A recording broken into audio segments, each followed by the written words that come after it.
Welcome to the Evalesco Healthy, Wealthy and Happy podcast. The information provided on and made available through this video and podcast does not constitute as financial product advice.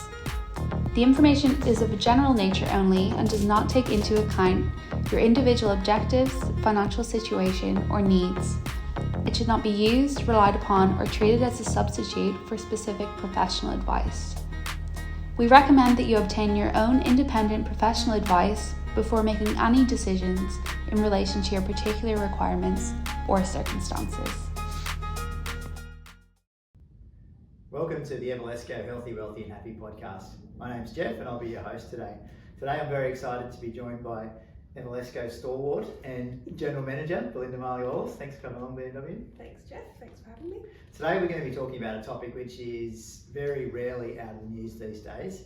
It's cybersecurity, and we're going to dig into what we do to protect our clients and also what clients could be doing themselves as well. But before we get into that, as it is the Healthy, Wealthy and Happy podcast, what do you do, BMW, to stay healthy and happy?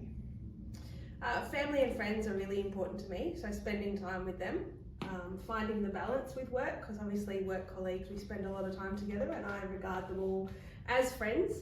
So finding the balance there between home and work. I have two kids who love their sport and are very active, so that helps me keep active. Mm-hmm. And I also like preparing and cooking nice, good, healthy food. So that's me. We often see some of the leftovers in the office and comments on very healthy. That's great. All right, so getting into the hot topic of cybersecurity. So can we start off with what we do as a business to safeguard our clients? Yeah, sure. So we've taken a lot of measures over the last couple of years. As you mentioned, it's been really prominent in the media. So we've had to take steps and it's ever evolving. We password protect all documents with personal information that are sent over email. And that's really important in case hackers do get into various email accounts. We use DocuSign, so wherever a document needs or can be digitally signed, it goes via DocuSign.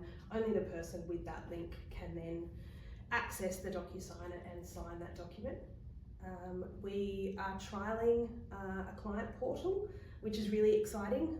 It's a far better way, an easier way, far more efficient for us to share documents with clients, whether that's something that needs to be completed or filled out, or whether it's for their information like their advice document.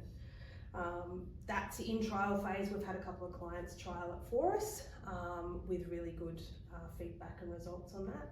I think the client portal is an interesting one, isn't it? It's something we've, toed and froed on a little bit over time, and there's a few different solutions out there which have different strengths and weaknesses, and some of them are really complicated and some of them are really simple, so it's about finding one that meets the needs. And I think it's become more prominent with cybersecurity being the primary focus of how, if we can solve that problem, then that'll be a big tick for us. Absolutely. Other things that come along with it, so it might not be the prettiest, or it might not be the most features, but if we can solve the cybersecurity issue, that's probably the focus for now, isn't it? Yeah, absolutely. And the thing that we've really liked with that client portal is it's not just a login, it's then got a two-factor authentication step.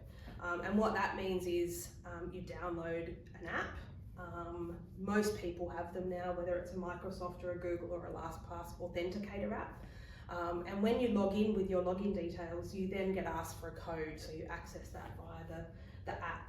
And that's just another measure, and there's so much data in there that it's really important to have those two-factor authenticators set up wherever possible. Yeah, so just to build on that, the two-factor authentication means you put in your password to log into any of the systems, and we use this for all of our systems within the office as well, so logging into our computers, logging into our databases, logging into everywhere possible. Everywhere we can. We have two-factor authentication set up. So what that means is you have a password, and then you have to have your phone with you to be able to do the second level verification. So that means if someone does hack your password, unless they've got your phone as well, then they can't get into the system. So that's that extra layer.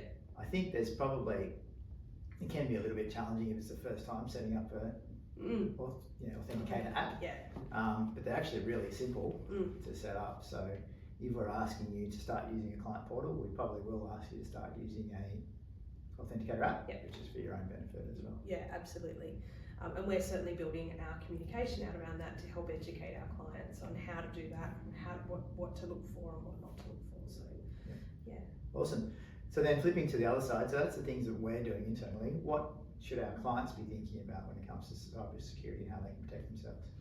Yeah, that's really important, and it's a big field, especially when we've got IT providers supporting us. So for the general public, it's a little bit scary.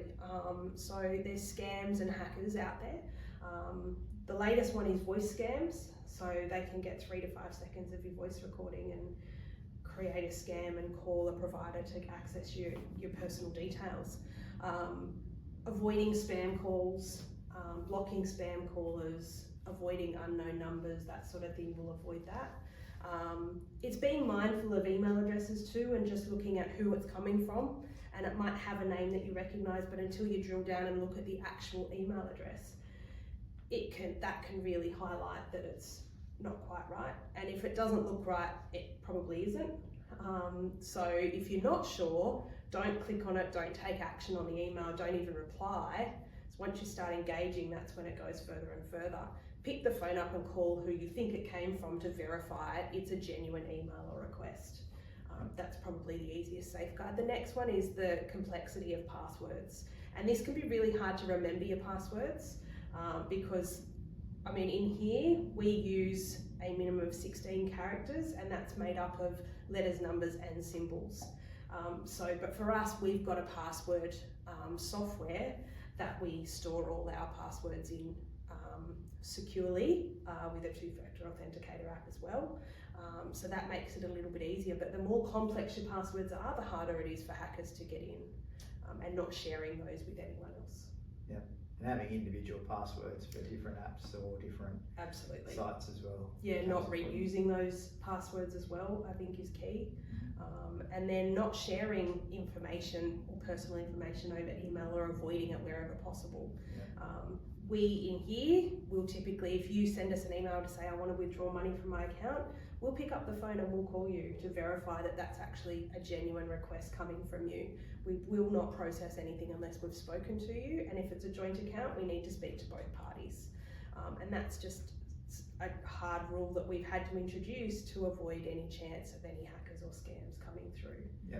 So you mentioned the term personal information a couple of times. What falls under that list of what is personal information? Yeah, so things like date of birth, address, anything that a hacker could identify you with.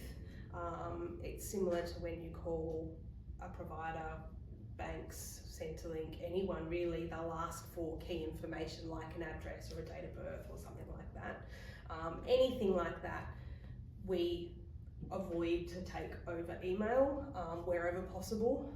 We won't take tax file numbers over email, that we will call you for and get that over the phone. Same as bank details or account details. Yep. If you're updating insurance payment details with us, we'll get those over the phone and update those for you. So it's little things, and it might seem like a hassle at the time, but it's just to keep you safe. Yeah, I think it's important with the personal information, it doesn't have to be all in one email, because if somebody hacks into your account, you might have your date of birth on one account, one email with your credit card details on another email, your address on another email, all of a sudden you can get that information. Yeah. And the other thing I was thinking about when you mentioned the voice scams, is I very rarely answer the phone to numbers I don't recognise, so that's one thing. But if I do, I don't say my name. Yep. Because often you need your name when you ring up to verify something. That's a good So point. if you say your name, then they can record that and potentially use that down the track. So until I know who I'm talking to, Yep. I won't tell them, I won't say my name on there. But that's if I answer the phone in the first place, but which I won't. So we could probably talk about this for a long time and maybe continue to scare people, but hopefully we've also reinforced a little bit of what we're putting in place. We're always learning and improving what we're doing internally, and I think it's important for people at home to be equally vigilant and potentially take on some of those tips. If there's something you would like more information about, please speak to your advisor or get in touch with Belinda or I, and we'd be happy to help you with that. Absolutely. Thanks for coming on and sharing your wisdom, Belinda. Thanks, Jeff. All right, everybody else, have a healthy, wealthy and happy day. Thanks for tuning in to the Evalesco Healthy, Wealthy and Happy podcast. If you would like to learn more about anything you've heard in this episode, please give us a call on 02 9232 6800 or email admin@evalesco.com.au. Make sure to subscribe to our channel for more Evalesco podcast episodes and stay up to date by following us on Instagram and Facebook.